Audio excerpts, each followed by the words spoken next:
नमस्कार साथियों। आज के इस वीडियो लेक्चर में हम बहुत ही इंपॉर्टेंट टॉपिक को डिस्कस करें, that is adverse position. Adverse possession section 27 of limitation act, section 27 of limitation act. Please section 27 लिखना।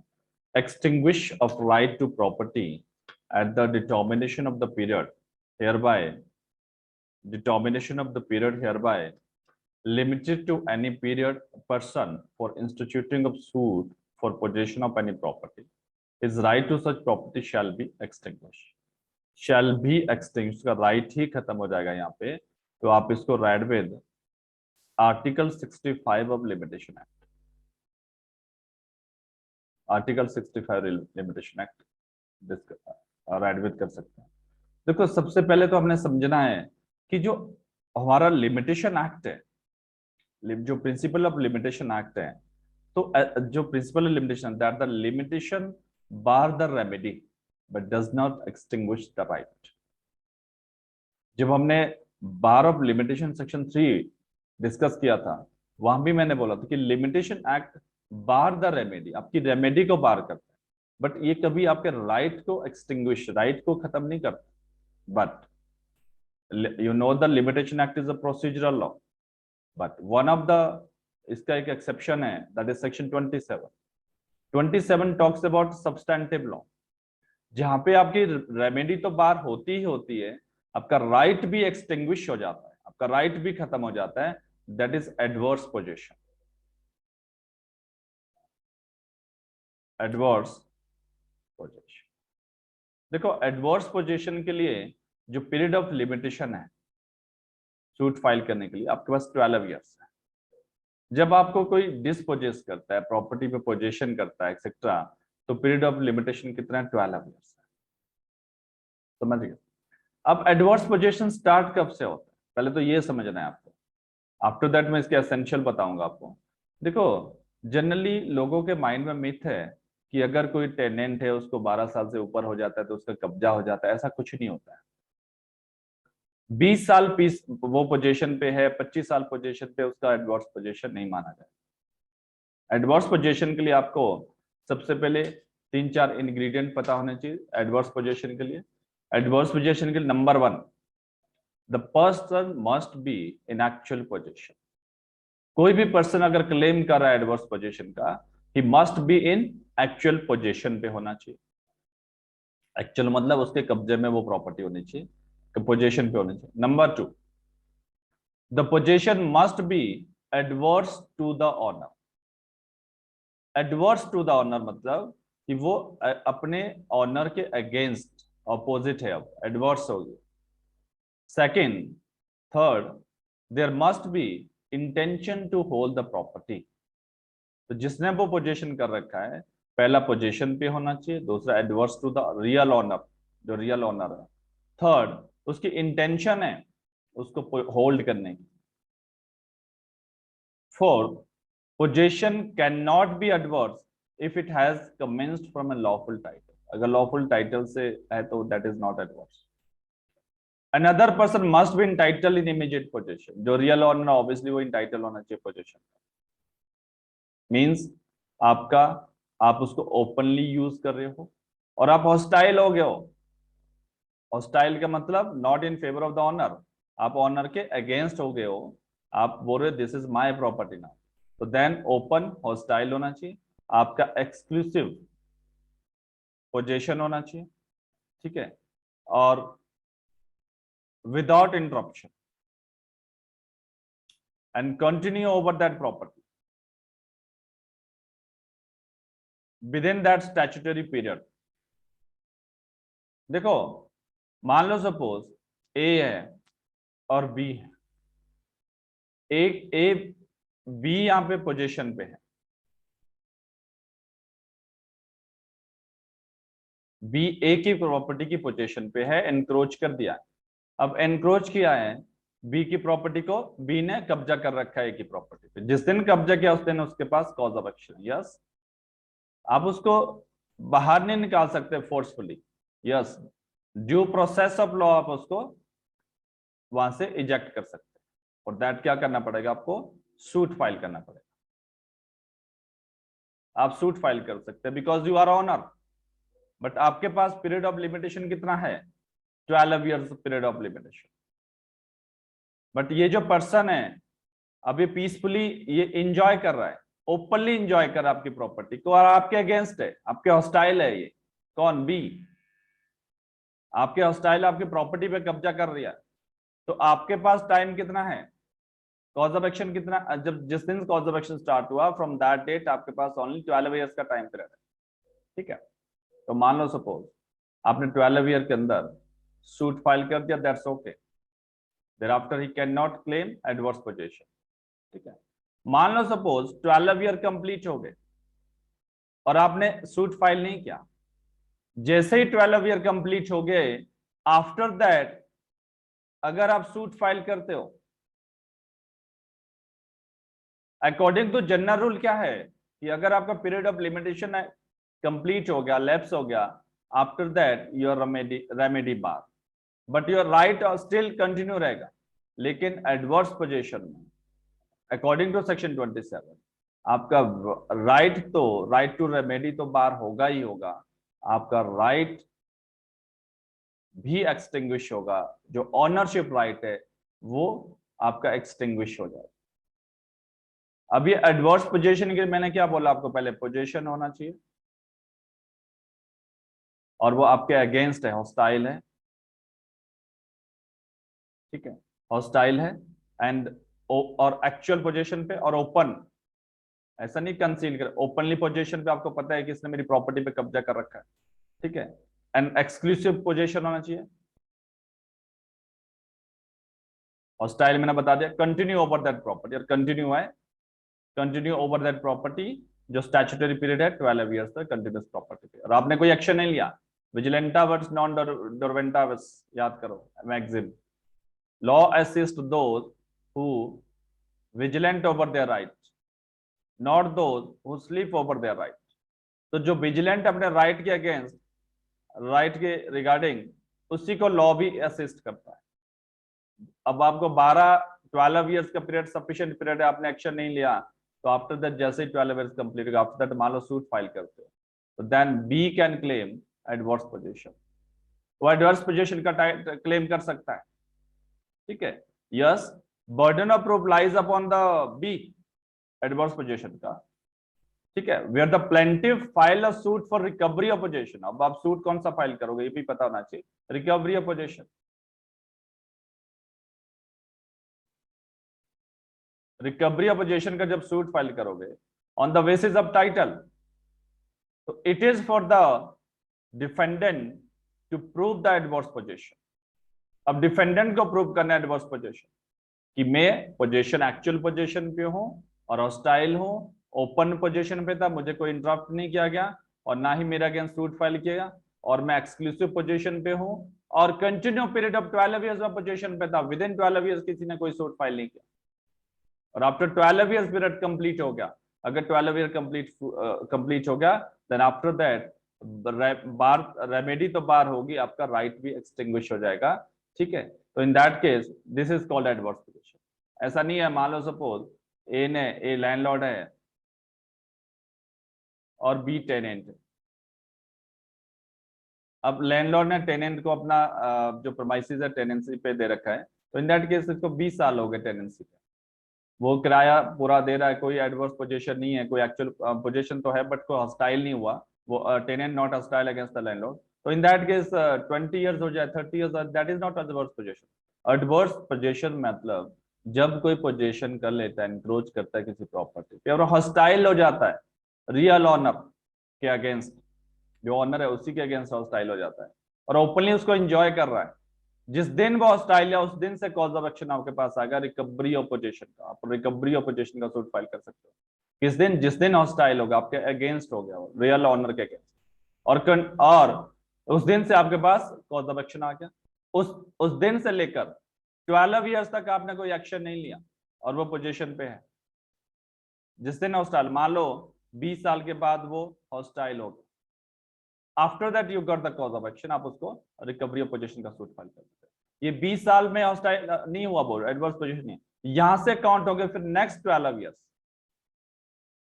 नेक्स्ट 12 ईयर्स आफ्टर दैट अगर 12 ईयर्स के अंदर आप सूट फाइल कर सकते हैं, आपके पास टाइम है। अगर नहीं किया आफ्टर दैट वो एडवर्स पोजीशन का प्ली ले सकता है अगर स्टैट्यूटरी पीरियड 12 ईयर्स कंप्लीट हो जाए।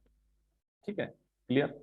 बट पहले क्या था, burden of proof always lies upon the defendant. Defendant को प्रूव करना होता था, वो सिर्फ डिफेंस, एज ए डिफेंस इसको यूज कर सकता था, इसको सवर्ड यूज नहीं कर सकता था, एज ए शील्ड यूज कर सकता था। बट आफ्टर दैट एक जजमेंट आया, जजमेंट का नाम मैं आपको यहाँ पे बताता हूँ। उस जजमेंट में बोला गया कि एज ए प्लेंटिफ, पहले क्या था, एज ए डिफेंस में आप एडवर्स पोजीशन का क्लेम कर सकते थे, एज ए प्लेंटिफ आप सूट फाइल नहीं कर सकते on the basis of adverse position. Then now after this judgment, judgment का नाम है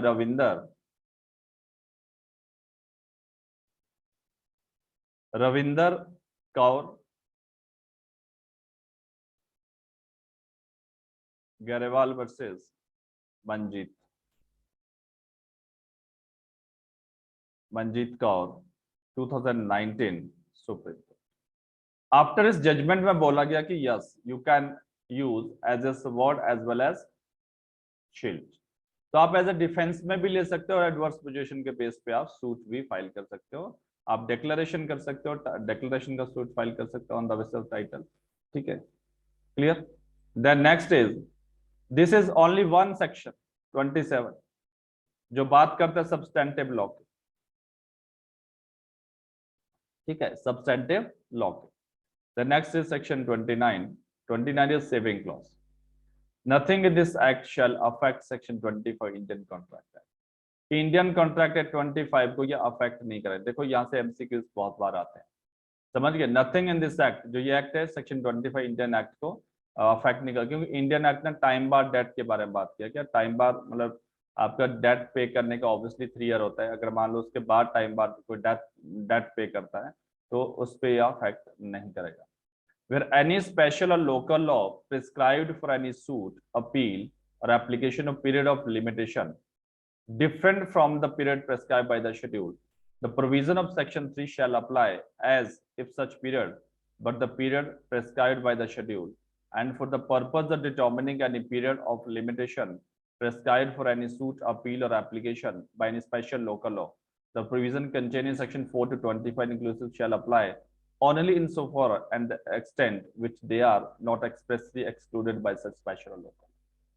देखो सेक्शन 29 क्लॉज 2 आपका बात करता है स्पेशल और लोकल लॉ कि सम टाइम क्या होता है, कोई स्पेशल लॉ है या कोई स्पेसिफिक सब्जेक्ट मैटर पे है या फिर लोकल लॉ, उसमें भी पीरियड ऑफ लिमिटेशन अपने आप में वो ने प्रिस्क्राइब कर रखा है। अगर वो अकॉर्डिंग टू शेड्यूल नहीं है, मान लो शेड्यूल में 3 ईयर है, वहां पे 2 ईयर है, तब भी सेक्शन 3 वहां पे एप्लीकेबल हो जाएगा।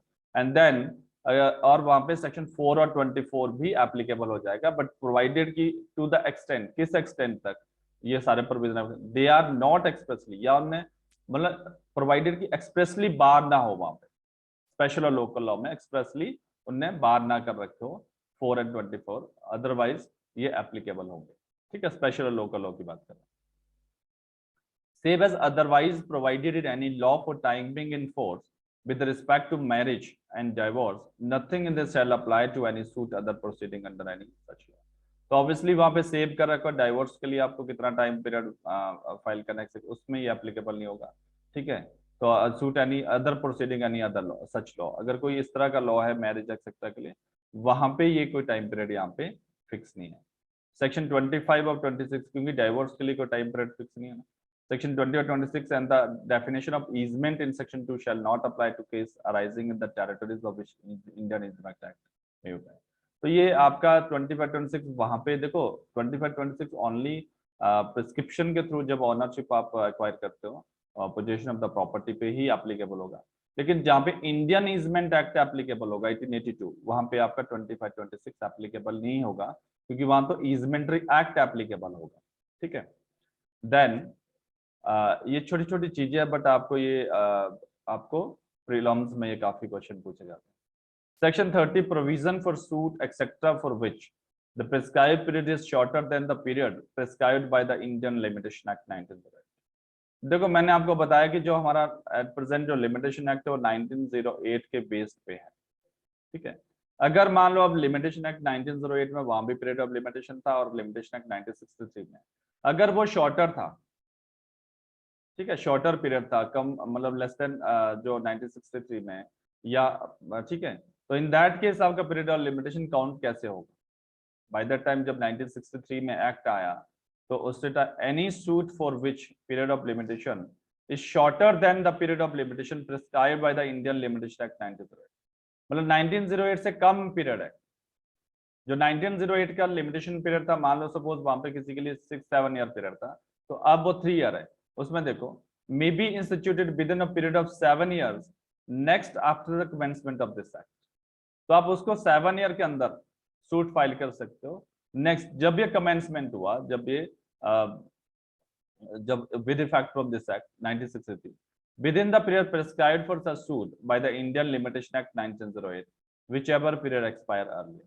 तो ये एप्लीकेबल उसी पे होगा जब जिस सूट फाइल करने के लिए 1908 में शॉर्टर पीरियड था। ठीक है, तो देन सूट फाइल करेंगे shorter period prescribed by the Indian limitation act. तो अगर मान लो या 1963 में जो शेड्यूल हमारा दिया है वो शॉर्टर पीरियड था, किससे? 1908। दो एक्ट है 1963 में शेड्यूल दे रखा है, यहाँ भी पीरियड था। अगर वो शॉर्टर है, यहाँ पे मान लो यहाँ 2 ईयर्स कर दिया है या 3 ईयर्स कर दिया, ठीक है। अब जब जिस दिन से ये एप्लीकेबल हुआ 1960, तो आप 7 ईयर्स के अंदर, फिक्स पीरियड है 7 ईयर्स के अंदर फाइल कर सकते हैं। जिसके लिए 12 ईयर्स बना हुआ है तो देयर इज नो प्रॉब्लम। तो जहाँ पे शॉर्टर पीरियड है वहां पे आप फाइल कर सकते हैं। आफ्टर दैट प्रोवाइजो आप एक बार रेड कर लेना। तो यहाँ पे सिर्फ शॉर्टर वाला पीरियड 7 ईयर आपको एमसीक्यूज में आता है। An appeal or application for which the period of limitation is shorter than the period of limitation prescribed by Indian Limitation Act may be prescribed for made within period of 90 days after the commencement of this act। तो यहाँ पे appeal और application के लिए आपको time period दिया था 90 days का। अगर वो शॉर्टर है तो 90 डेज का पीरियड दिया है आपको। जब ये कमेंसमेंट हुआ ये एक्ट, मान लो बाय दैट टाइम आपके पास अपील करने का आपके पास राइट था, तो आप 90 डेज के अंदर कर सकते थे, और जब सूट है तो 7 years. Section 31 provision as to barred and pending suit etcetera, nothing in this act shall enable any suit appeal application to be instituted prefer or made for which the period of limitation prescribed by the Indian Limitation Act 1908 expire before the commencement of this act। जिसका expire हो गया before the commencement, उस पे applicable नहीं होगा। मतलब इस act के कमेंसमेंट होने से पहले ही आपका जो मान लो सूट फाइल करने का पीरियड, ठीक है, 1963 में आपका एक्ट आया, आपके पास कॉज ऑफ एक्शन था, आपका period of limitation according to 1908 में एक्सपायर होगा, तो आप सूट फाइल नहीं कर सकते। After any suit affect any suit appeal और एप्लीकेशन इंस्टीट्यूटेड पेपर और मेड बिफोर और पेंडिंग एज सच कमेंसमेंट, या फिर मान लो आपने कोई सूट फाइल कर रखा था उस टाइम और वो पेंडिंग है अभी 1963 में, ठीक है, तो उस पर कोई अफेक्ट नहीं पड़ेगा, उस पर कोई अफेक्ट नहीं है। जिसका टाइम पीरियड लैप्स हो गया बिफोर 1963 सूट फाइल करने का, एप्लीकेशन मेड करने का और अपील प्रेफर करने का, उस पर कोई अफेक्ट नहीं पड़ेगा, वो एक्सपायर हो गया, आप उस पर कोई आप फिर से दोबारा सूट फाइल नहीं कर सकते अकॉर्डिंग टू 1963। लेकिन ऑलरेडी आपने सूट फाइल कर रखा है, एप्लीकेशन मेड कर रखी है, अपील प्रेफर कर रखी है, वहां पे आपका अगर वो पेंडिंग है 1963 में, उस पर भी कोई अफेक्ट नहीं पड़ेगा, वो कंटिन्यू चलता रहेगा सूट एक्सेप्ट। देन नाउ हम बात करते हैं शेड्यूल की। देखो शेड्यूल से काफी क्वेश्चन आते हैं आपको, शेड्यूल आपको अच्छे से करना है, शेड्यूल ज्यादा टफ नहीं है। शेड्यूल में सिर्फ आपको पूछा जाएगा period of limitation, but sometime आज का जो ट्रेंड है, अब वो आर्टिकल भी पूछ रहे हैं, इसको हम आर्टिकल बोलेंगे। समटाइम वो क्या बोलते हैं कि कौन सा आर्टिकल है, ठीक है। तो अगर आपको शेड्यूल को देखना है, शेड्यूल को समझना है, तो बस आपको शेड्यूल का हेडिंग आपको पता होना चाहिए, कौन सा सूट कितने टाइम पीरियड के लिए होता है। जैसे यहाँ पे लिखा है suit relating to account, account से एक बार जरूर आपको ये शेड्यूल आपको रीड आउट करना है, जिसमें पीरियड ऑफ लिमिटेशन दिया है, हमेशा याद रखना पीरियड ऑफ लिमिटेशन दिया है, सेक्शन देख लेना, फर्स्ट डिवीजन सूट के लिए है। तो पीरियड यहाँ पे period of limitation for suit relating to account 3 years है, 3 ईयर्स है, 3 ईयर 3 ईयर 3 ईयर, तो आप लिख सकते हैं यहाँ पे सूट फॉर अकाउंट के लिए 3 ईयर्स है, ठीक है। Then next is suit for contract. अब suit for relating to contract के लिए भी 3 ईयर्स। आपको इजी मेथड है याद करना, पूरा सब 1 बाय 1 नहीं भी कर पाओ आप इतना याद रखो suit relating to contract, but आपको ये आर्टिकल जरूर याद रखना कि 6 से लेकर आगे कॉन्ट्रैक्ट से आर्टिकल है, समटाइम वो पूछ लेते हैं आर्टिकल भी, हरियाणा के जुडिशियल एग्जाम में आर्टिकल भी पूछे थे। तो कॉन्ट्रैक्ट के लिए 3 इयर्स है, ठीक है। आफ्टर दैट आपका पीरियड ऑफ लिमिटेशन आता है सूट फॉर डेक्लेरेशन। अब डेक्लेरेशन सूट के लिए भी 3 इयर्स है। Then suit relating to decree और इंस्ट्रूमेंट, डिक्री और इंस्ट्रूमेंट के लिए भी 3 इयर्स है, ठीक है। सूट फॉर इमूवेबल प्रॉपर्टी, अब सूट फॉर इमूवेबल प्रॉपर्टी के लिए यहाँ पे ये 61 62 आपको अच्छे से देखना है, ठीक है। तो मॉर्गेजर वगैरह, redeem, recovery, position, immovable property के लिए 30 इयर्स, यहाँ से क्वेश्चन समटाइम आता है। एंड मॉर्गेजर फॉर फोरक्लोजर, इस पे भी क्वेश्चन आ जाता है आपको, ये भी 30 इयर्स है, अदरवाइज 12 इयर्स का पीरियड, ठीक है। And then next suit relating to movable property. अब मूवेबल प्रॉपर्टी के लिए यहाँ पे 3 इयर्स है, 3 इयर्स है, 3 इयर्स, ठीक है। इमूवेबल और इमूवेबल दोनों आप अलग से बना सकते हैं। सूट रिलेटिंग टू टॉर्ट, यहाँ पे डिफरेंट है, यहाँ 1 ईयर से लेकर आपका कहीं 2 इयर्स है, 3 इयर्स है, ठीक है। 1 से 3 ईयर है टॉर्ट में, 1 से लेकर 3 years. Suit relating to trust and trust property, ठीक है। Trust and trust property 3 to 12 years है आपका, 3 to 12 इयर्स, कितना है 3 to 12 इयर्स। तो आप इसकी लिस्ट अपने आप बना सकते हो। मिसलिनियस सूट से रिलेटेड 1 ईयर 1 ईयर, ठीक है। मिसलिनियस इसमें देख लेना 1 ईयर 1 ईयर, 3 ईयर भी है समटाइम, यहाँ पे 12 इयर्स है, ठीक है। देन नेक्स्ट आपका suit which there is no prescription.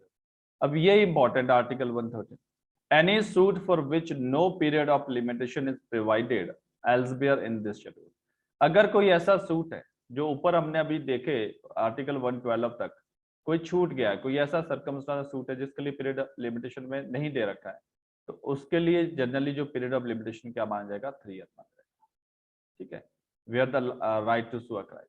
अब second division related to appeal, first division आपका सूट, सेकंड अपील। और appeal from order of the acquittal यहाँ पे 90 डेज 30 डेज, ठीक है। ये आप देखना कि सीआरपीसी एक्सेट्रा वहां पे भी एप्लीकेबल हो जाएगा, सीपीसी, तो ये आपको लिस्ट आपको पता होनी चाहिए। 90 डेज 30, हाई कोर्ट में करोगे तो 90 डेज है, लोअर कोर्ट में करोगे तो 30 डेज है। तो in that third division application, अब जो एप्लीकेशन फाइल करते हो आप, ठीक है।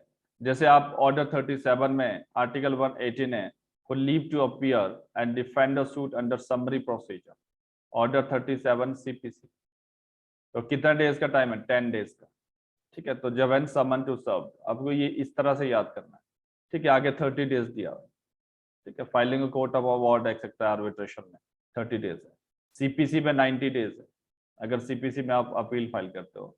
आफ्टर 60 डेज है set aside, same code for order of set aside abatement, abatement के लिए 30 डेज 60 डेज है। तो restoration of the appeal etcetera 30 days है, रिव्यू, रिवीजन एक्सेट्रा, ये सारे आपको यहाँ पे एप्लीकेशन में आपको नोट डाउन करना है। बट यहाँ भी सेम है 137, any other application for which no period of limitation is provided elsewhere in this. अगर कोई ऐसी एप्लीकेशन जिसके लिए प्रोवाइडेड पीरियड नहीं है तो उसके लिए 3 इयर्स है। कितना पीरियड है उस एप्लीकेशन के लिए, 3 इयर्स है। मैं एक बार फटाफट आपको लिस्ट बता देता हूँ, आप नोट डाउन कर लेना, जिससे आपको प्रीलिम्स में काफी हेल्प हो जाएगी। देखो suit of period, suit for जो आपका अकाउंट से रिलेटेड सूट है, period of limitation 3 years, suit for contract 3 years, suit for declaration 3 years, suit for decree and instrument 3 years, suit for movable property 3 years, suit for tort 1 to 3 years, suit trust and trust property 3 years to 12 years, period of limitation leave to appear and defend 10 years, summary trial की बात करें, summary suit की order 37 CPC.